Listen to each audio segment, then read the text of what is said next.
अस्सलाम वालेकुम। हज़रत ईसा से अगरचे बस वो नसीहत की वजह से यहूद की अदावत थी, मगर सबत वगैरह अहकाम में तग़यीर किया तो यहूद को इल्ज़ाम लगाने का मौका हाथ आ गया। मुल्क शाम में इस वक्त यहूद की सल्तनत ना थी, बल्कि रूमियों की बादशाही थी, और किसर रूम की तरफ से एक हाकिम था जिसको हरदीस कहा जा करते थे। हज़रत ईसा हवारियों को साथ लेकर मुल्क शाम में बड़े बड़े शहरों में मौजज़े दिखाकर नसीहत फरमाते फिरते थे। हर शहर में सैकड़ों मर्द और औरतें हज़रत ईसा अलैहिस्सलाम के दीन में दाखिल होते थे। इस पर यहूद को और भी हसद होता था।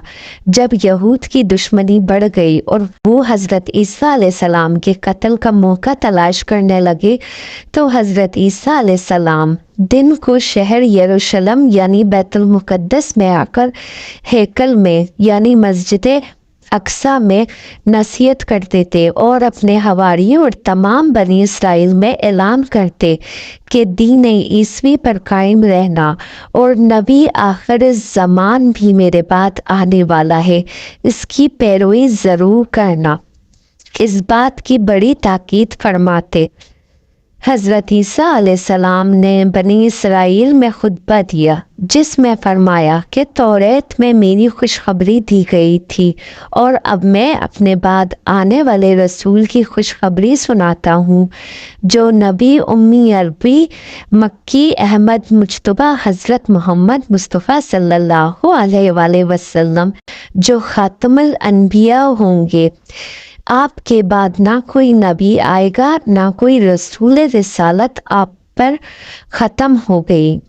सही बुखारी शरीफ में एक निहायत पाकीज़ा हदीस है, जिसमें है कि आप सल्लल्लाहु अलैहि वसल्लम ने फरमाया, मेरे बहुत से नाम हैं, मोहम्मद अहमद माही, जिसकी वजह से अल्लाह ताला ने कुफर को मिटाया है, और मैं हाशिर हूँ जिसके कदमों में लोगों का हशर किया जाएगा। जब यहूद की ईद उल फितर करीब आई, जिसको ईद फसह भी कहते हैं, यहूद के सरदार और काहिन वगैरह इस फिक्र में थे कि हज़रत ईसा अलैहिस्सलाम को मार डालें। हवारियों में से एक शख्स जिसका नाम यहूदा बताया है, इसने जाकर रिश्वत लेकर हज़रत ईसा अलैहिस्सलाम का पता बता दिया। यहूदियों की एक जमात हथियार बांधकर इस पहाड़ी पर पहुंच गई और हज़रत ईसा अलैहिस्सलाम को गिरफ्तार करके ले आई और हाकिम के सामने आपको पेश कर दिया और कत्ल कराने की कोशिश की, लेकिन इसने हज़रत ईसा अलैहिस्सलाम को कत्ल करने से इनकार कर दिया। फिर वो हज़रत ईसा अलैहिस्सलाम को हेरोदेस नाम हाकिम के पास ले गए और कत्ल कराने की कोशिश की। इसने भी हज़रत ईसा अलैहिस्सलाम के कत्ल से अपने आप को बचाना चाहा, लेकिन यहूदियों ने शोर व हल करना शुरू कर दिया। फिर हाकिम ने कहा कि तुम्हारे इसरार पर मैं इसको सूली पर चढ़ाता हूँ, लेकिन इसका गुनाह तुम पर और तुम्हारी औलाद पर होगा। यहूद ने ये बात मंजूर कर ली और ईसा अलैहिस्सलाम को इस वक्त मकान में बंद कर दिया। इस वक्त हज़रत ईसा अलैहिस्सलाम पर एक अजीब सी हालत तारी हो गई। फिर परवरदिगारे आलम जल्ल जलाला ने फरमाया कि ए ईसा, मैं तुझे अपनी तरफ उठाने वाला हूँ। आखिरकार एक बुजुर्ग शमून नाम हज़रत ईसा अलैहिस्सलाम को मकान के अंदर से पकड़ कर लाने के लिए गया। इससे पहले हज़रत ईसा अलैहिस्सलाम पर ऊँग जैसी कैफियत तारी हुई। इसमें परवरदिगारे आलम जल्ल जलाला ने मलाइका को हुक्म दिया कि हज़रत ईसा अलैहिस्सलाम को आसमान पर उठा ले।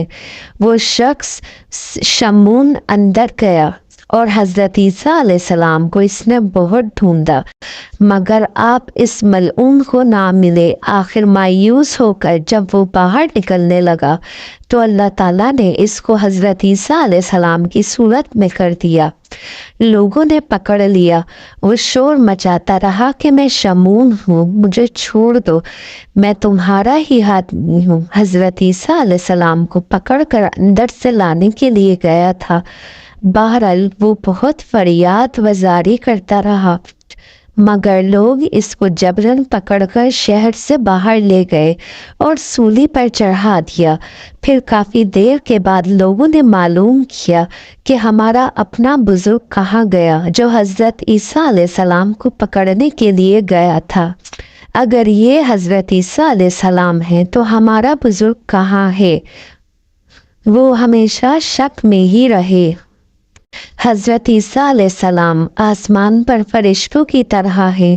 حضرت میں امام مہدی علیہ السلام کے دور میں دجال کی جنگ کے وقت اتریں گے اور دجال کو قتل کریں گے، کفار قتل ہو جائیں گے اور کفر کا نام و نشان نہ رہے گا، خنزیر کو قتل کریں گے، سلیب کو توڑ دیں گے۔ ان کے عدل و انصاف میں شیر اور بکری ایک جگہ پر رہیں گے، زکوٰۃ و صدقات لینے والا کوئی نہ ملے گا، اور حضرت عیسیٰ علیہ السلام اسی دین محمدی صلی اللہ علیہ وآلہ وسلم پر 40 سال رہیں گے، شادی کریں گے اور آپ کی اولاد ہوگی۔